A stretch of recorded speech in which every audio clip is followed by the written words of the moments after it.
All right, it's time to learn a little something about Amaro.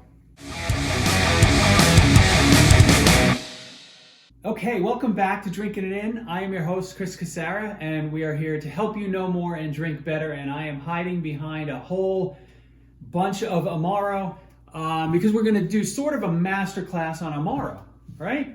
We are, because there's a lot here, and I don't want to bore you guys with like a 45-minute video. We're going to do this in a few parts. We're going to start with some Amaro from Italy. We're going to do we'll break it up, some American Amaro, and then we'll finish off with a couple of big boys, which are the Alpine style and Fernet style of Amaro from Italy as well.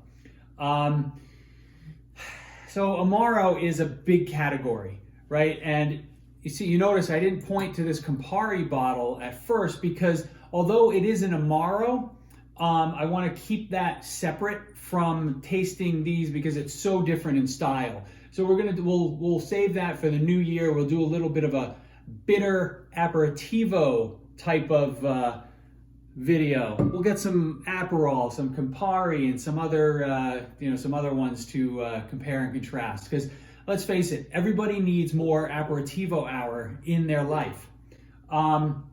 If you're interested in Amaro and you don't have this book by Brad Thomas Parsons, I suggest you get it and refer to it often. So I'll put a link down below. All right, so Amaro, kind of like the vermouth episode we did, Amaro is there's a process to making it. You take a neutral grain spirit, maybe some wine, you macerate a bunch of herbs and barks and spices in it, and sweeten it up with some sugar or syrup, right? Most Amaro is typically done with either something like wormwood, angelica root, gentian root, or there's another key one that I'm spacing out on. I'll put it up here. I'll put it up here actually. As sort of those types of things are the most common, or I guess first ingredient, right? And then the Amaros can take on so many different styles. So we're gonna start in Italy, and I have three pretty available Amaros that are very different in nature. So we have Vecchio Amaro del Capo. This guy is from Sicily, and it is I don't know. I'll say it's a more traditional Amaro.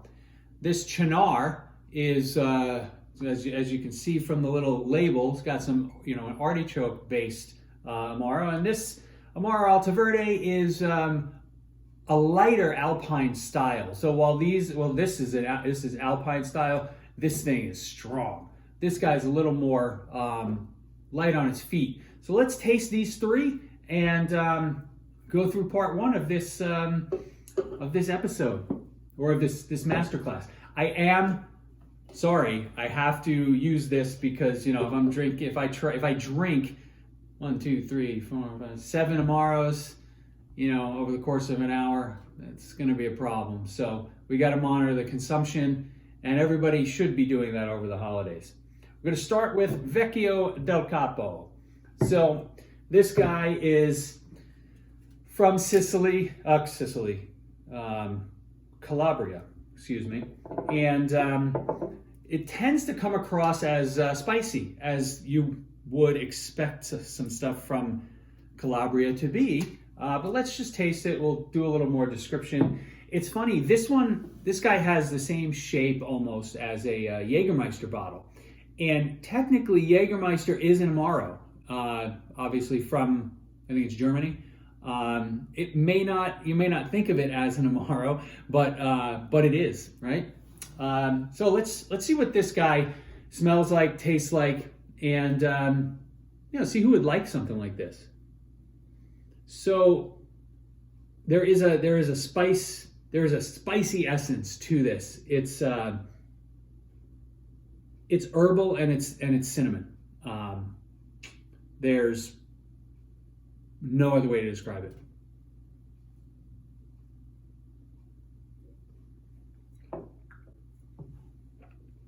Mm. Mm. It's so good. It's like drinking Red Hots. So this guy, if you like Fireball and you want to step up your Fireball game a little bit, this is a way to do it, because it's much purer and cleaner. Whereas Fireball, as much as I love Fireball, it comes across as a little artificial. This thing comes across as just gorgeous, spicy cinnamon, and that's number one. Cool.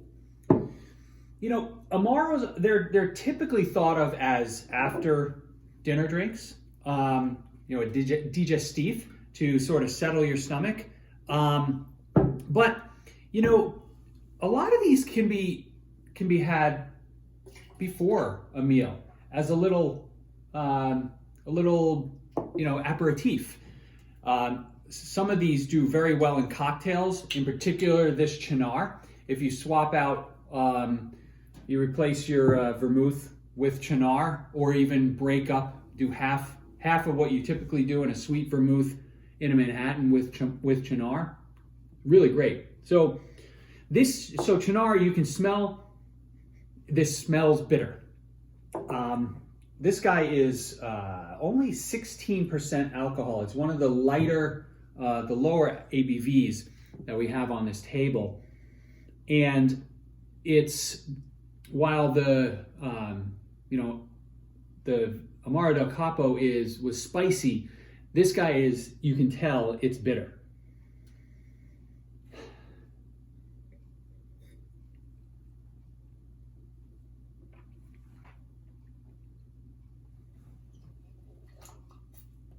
So this comes across as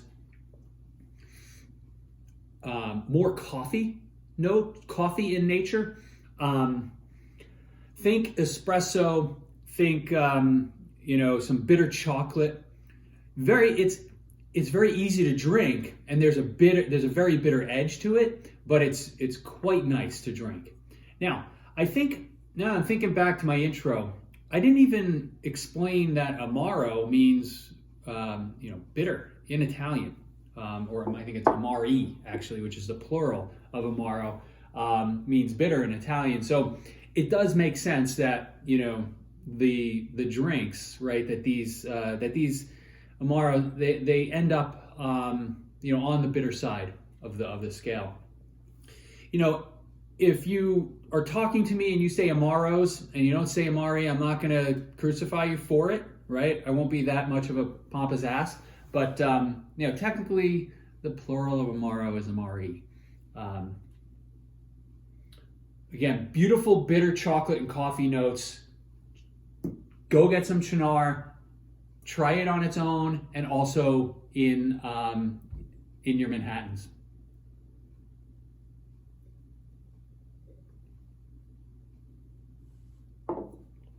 Okay. Now, the last Italian Amaro for today, or for this particular episode, is going to be the Amaro Alta Verde. So this is a lighter Alpine style Amaro. So an Alpine, if you think of Alpine herbs, so pine, rosemary, things like that. That's kind of where I'm going with this. This is the first bottle of this I've ever bought, and it's really unique. And I'm going to say this. I know you did not live in the Avalon apartment building with me, but this smells like the freshness of the lobby after it's been cleaned. Whatever cleaning solution they use, that's what this smells like. And I don't know if I'm subliminally thinking Christmas pine needles. There's a little of that mixed in here too. So completely different, right? Cinnamon, bitter coffee. Well, cinnamon, bitter chocolate, and coffee. Coffee is bitter. And pine needles and a fresh, clean lobby. Let's just see if there's anything else on the taste.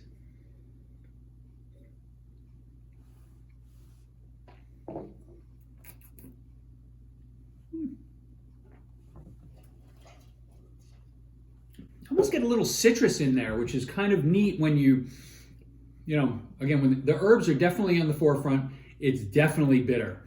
And but there's some citrusy notes, citrus and woodsy notes, which make it really, really neat. So this is actually going up the scale of low to high bitter. I didn't do that on purpose, but I guess it makes sense because the Alpine Amaros are, really bitter in nature. That's all I have right now on this set of Italian Amaro. I think the other names you're going to want to look for, other Amaros from Italy that are eminently drinkable and mix very well in cocktails: Amaro Nonino, Amaro Montenegro, and Averna.